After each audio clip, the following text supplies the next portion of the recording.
Well, welcome to Extra Point on Southwestern Montana News. Our program today brought to you by the Beaverhead Maize and Pumpkin Patch, Dream Motors, 82 Coffee Company, Susan McRae Accounting, Dennis Sherg of Edward Jones, and Town and Country Foods. And today, head Beaver football coach Zach McRae. And a little bit later on in part two, we have Beaver captains Curnow. Did I say that right? Yep. Okay. And Taylor Handlos. And first of all, let's talk Beaver football before we bring the boys in. We kind of talked about the end of the season and that long road trip and stuff. 53-6. I guess your dad must have fed him really good when they hit Polson. Yeah. What a special trip. I think when you're hanging around these guys, it never feels that long. We did a good job of breaking it up throughout the day. I don't think that there's any way that we could discount that it is a long ways from home. 363 miles. One way? One way. Yeah, that's tough. But was really proud of our way, the way that we traveled. I think it was professional. It was first class. And I think we're just excited to keep playing football. I got to ask you real quick, though. What was on the menu at the McRae house? Another round of Subway sandwiches and a little bit of Sunny D for a drink and some Gatorade and more cookies than we probably should have eaten, but it didn't affect the boys very much. Well, I was talking about Truman. He was having one too many cookies. Number 12, too many cookies. But yeah, I mean, just a first class day. It's beautiful up there. The field was in great shape. It was their senior night. I always think it's cool when they run the chainsaws. I don't think that that's intimidating. I think that's really cool. And then, after our big win, we got a little fireworks show to finish. They were celebrating some seniors, but we were claiming it as our fireworks show because there was lots of blue in there. Okay. Well, the game was almost over before it even started. I mean, opening kickoff, touchdown. Yeah. It didn't feel like it, we prepare for 4 quarters, and we tell the guys that your job is to play as hard as you can for as long as we allow. And what that ended up being was pretty much just a first half with the starters. They scored in the middle of the second quarter, which just allowed us to keep playing football, which was awesome. From an offensive standpoint, I don't know if the defensive side loved it, but and then Phillips takes the opening kickoff back. Obviously, he gets his name in the paper, but he's one of 11 there, so there's got to be a lot of good blocking. Defense gets a 3 and out. We take the punt back on the next one.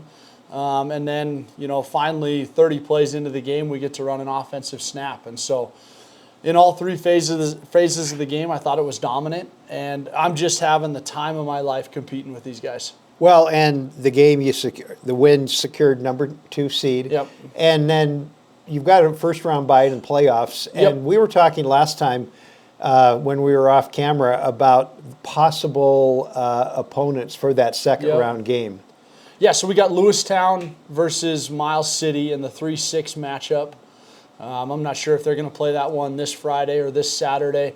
We're going to have to adapt our game. We'll keep everybody in the loop on that. Western plays Carroll at 1 o'clock on Saturday, and we don't want to overlap their game, and so we'll either adapt to like a Friday night or a Saturday night, something like that. But yeah, Lewistown or Havre coming to Vigilante Stadium. Well, the Carroll Western game is very much, you could say it's a playoff game. Sure. The way the Frontier Conference, and so that'd be kind of cool if we had 2 playoff games in the same weekend. Yeah, no doubt. So Lane Phillips, 240 yards of all-purpose yardage, and like you said, he wouldn't have got those 240 yards if it hadn't been for blocking.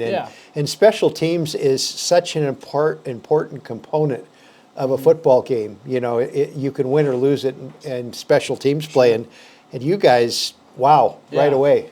Yeah, and I think, too, Phillips, his production highlights his team attitude. I think it's been a couple weeks since the ball has found his direction. And, he just... at least to our team, it just doesn't matter. It doesn't matter who gets the credit. And when the ball's bouncing your way, it's time to go. One of the guys you're going to talk to tonight, I'm not sure we threw a ball in his direction Friday night, Carter Curnow, because he was doubled around the field. And so I'm always humbled as a coach of our ability to put the team over our personal goals, because we just understand that the team always and will forever come first. And the individual stuff comes with good team success. And so Phillips is just another example of a long line of that happening. And so, yeah, it's cool when we get to celebrate the yardage and we get to celebrate him, but he would just as likely be happy with anybody else that's racking up the yardage as well. Okay, and now you get a couple of weeks off. Yeah, yeah.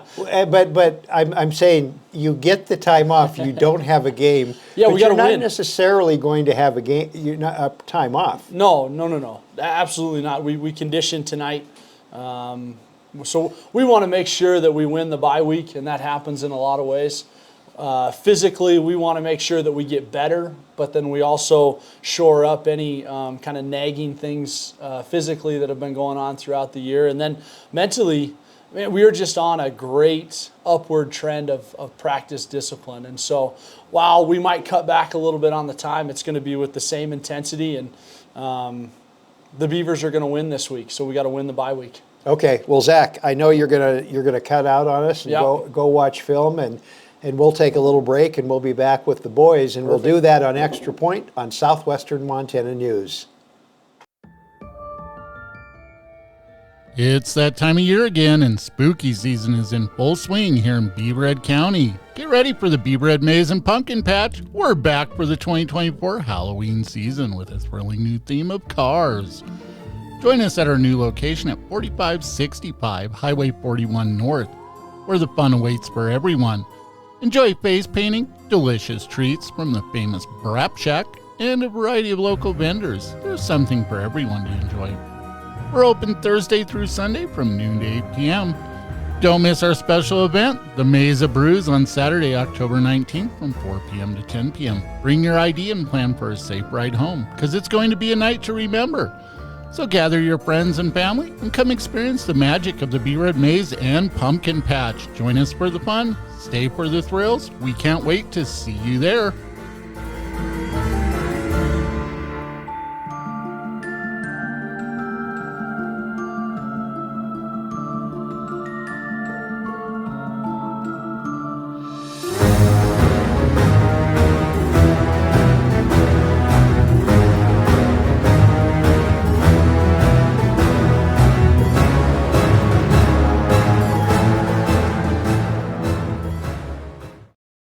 Back to Extra Point on Southwestern Montana News. In the studio now, number 5 for the Beavers, Carter Curnow. And Carter, welcome to Extra Point. Yeah, well, thank you for having me.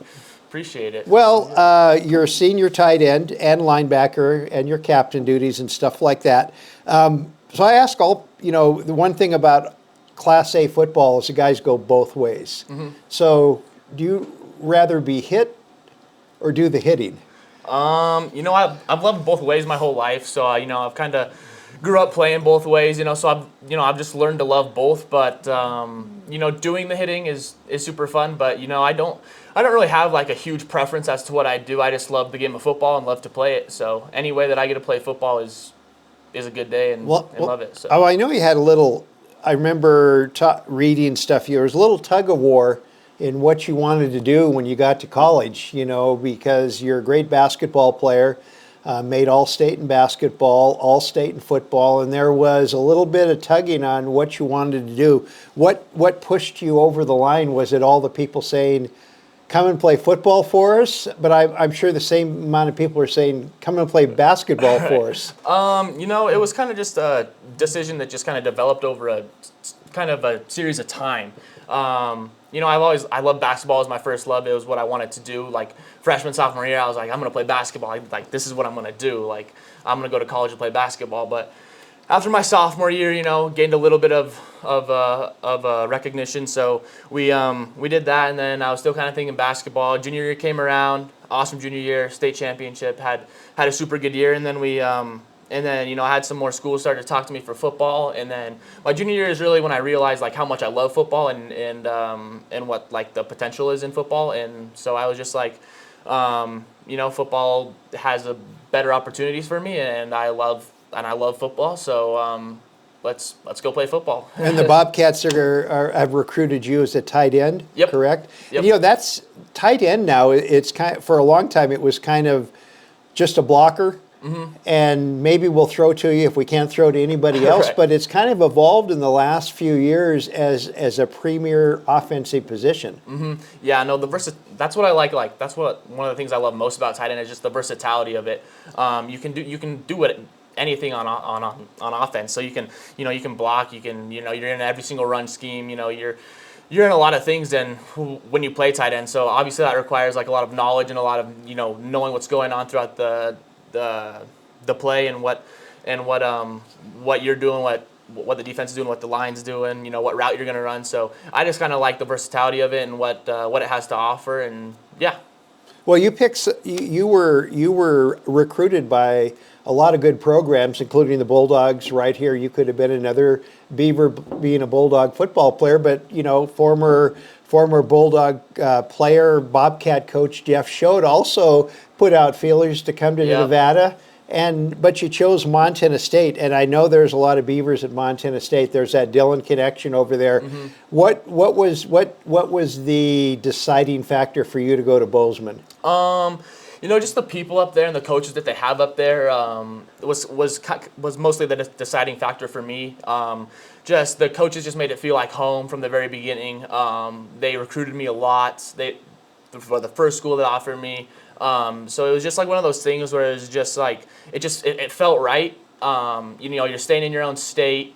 You're 2 hours from home. You can still do all the things you love along with play football and that's what I'm going to go to there to do. So well, and you got your couple of former teammates over there too. Yep. Plus the fact that another Dillon boy had a Montana State career that evolved into an NFL career. That probably is a little Yeah. frosting on the cake. Okay, sure. so when you go to MSU, football's part of your deal, but the academics is the true part of going to college. What are you going to major in? Have you decided yet? Definitely something in business. I'm not sure if I'm going to go into like business and management or finance or exactly what I'm going to go into within the business yet, but definitely something in the business field that'll help me later in life. So yeah. Okay, well, Carter, you're off the hook. We're going to take another break, and we're going to bring your teammate Taylor in. And thank you for joining us on Extra Point. Enjoy I know it's going to be intense. You've got a couple of weeks. So enjoy what little freedom you have in this before you play first round game. Sounds good. Well, thank you for having me. Okay, thank you much. And we'll be back with Taylor Handlos after this on Extra Point on Southwestern Montana News. Dream Motors is helping to fight scary high car prices with our selection of pre-owned vehicles.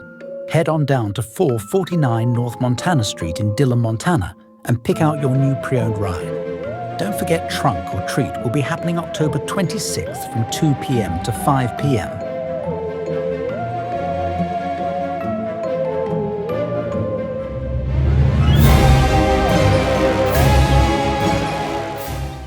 Back to Extra Point on Southwestern Montana News, and in the studio now, number 51 for the Beavers, Taylor Handlos, senior offensive center and defensive end and captain. And Taylor, welcome to Extra Point. Well, thank you for having me. I got to ask you a question now. You got a reputation of being one of the best centers in the state, but we haven't talked too much about your defensive prowess. So you get to block, set up runs, and pass block and stuff. But as a defensive end, you get to hit and tackle. Which do you like better?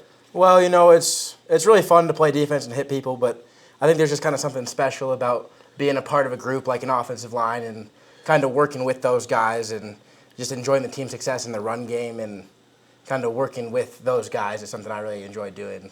And as much as I like defense, I would say I probably prefer offense by a little bit. Okay. And as center, you're kind of the quarterback of that offensive line. Do you call out blocking schemes based on what the call is going to be, or does that come from the quarterback? When we do some pass protection stuff, I'll call a strength. It's not very complicated. It's pretty easy for me to do, but I do a little bit of that. Okay. And now you play football, you play basketball, and you play baseball. So I got to ask you, which do you like best? You're versatile, I guess. Well, I would say I'm definitely a football guy. It's been my favorite forever, and there's something that's just the ultimate team sport, and you get to be one of 11 when you're out there. It's my favorite for sure. Okay, I read a story to it and doing my research on you where we're talking about at the state tournament game they talked about you being the fan favorite, and you made a free throw. So tell me about how you get to be a fan favorite.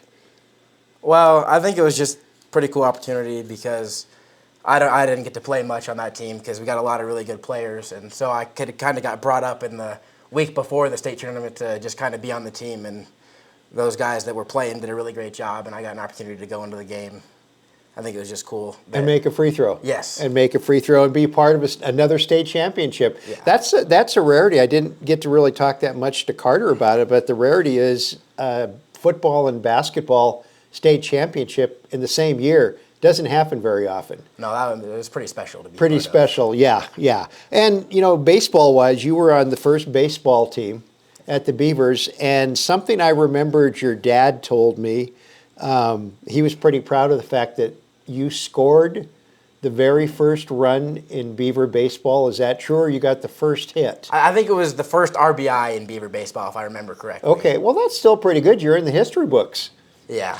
So you committed to Montana Western. Have you officially put your name on the dotted line yet? I haven't signed anything, just a verbal commitment, but Okay. I'm pretty excited. The fact that you're an offensive lineman, I was talking because your dad, he was a Bulldog football player. He wore 46. Yeah. I'm not sure if you can wear 46 as an offensive lineman, can you? No, you're not able to, but So, we could talk to maybe Coach Norse and see if we could maybe make an exception or something. maybe. There wasn't, or you could go both ways. You could. I mean, do it's not actually decided yet where I'm going to play in college, so Okay. either way. Oh, and where position-wise? Yeah, exactly. So I could play offense or defense. So, So there's still the opportunity. opportunity that 46, you could be wearing a 46. Still could happen. I think it'd make your dad pretty happy. I think it would too. Yeah. Okay, so you committed to play football, but you're also, you got academics to think about too. I know you're a really good student, so where are you going to head as far as the academics part go? Right now I'm thinking about going into pre-law. So I'll play football, do some pre-law stuff, and then after I'm done playing football, I'll go to law school. Okay. What kind of like one of our All-Americans, Ben Snipes, did the same thing. Yeah, exactly. Yeah. Have you talked to Ben about that? Yeah, I've talked to him a little bit. My dad stays in contact with him a lot, so. Okay. So what branch of law do you want to do? Are you want to specialize in anything, or? I haven't really decided exactly on what I'm going to be doing after law school. Probably like just a defense attorney of some kind, but. Okay. And then you got a little dinged up a few games ago. Are you healthy heading? I'm sure if you were dinged up, I know you played against Libby, but were you completely healed? Yeah, I was completely healed. So early in the season, I had a little bit of a hamstring injury that I was dealing with, and I think it was week 3. I was kind of dealing with that, and then in the first quarter of the Hamilton game, I got a concussion. So Oh, okay. I was out for Okay. the Butte Central game with that, but yeah, I'm feeling great now. Okay. Well, and so the fact that you had those injuries, the fact that you have a little time off before you play again, that's helpful too. Yeah, exactly. It's good to have a bye week. Okay. Well, Taylor, I got to thank you for stopping in. It's been nice visiting with you. Watched you grow up. So it's good to see you having success. You and Carter both, having the kind of success you're having. And enjoy your time off and good luck. Whoever you play 2 weeks from now in the playoff game. All right, thank you so much for having me. Okay, that's going to do it for this edition of Extra Point. Our program brought to you today by the Beaverhead Maize and Pumpkin Patch, Dream Motors, 82 Coffee Company, Susan McRae Accounting, Dennis Sherg of Edward Jones, and Town and Country Foods. We'll see you next time on Extra Point on Southwestern Montana News.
For made in Montana food products, look no further than Town and Country Foods of Dillon.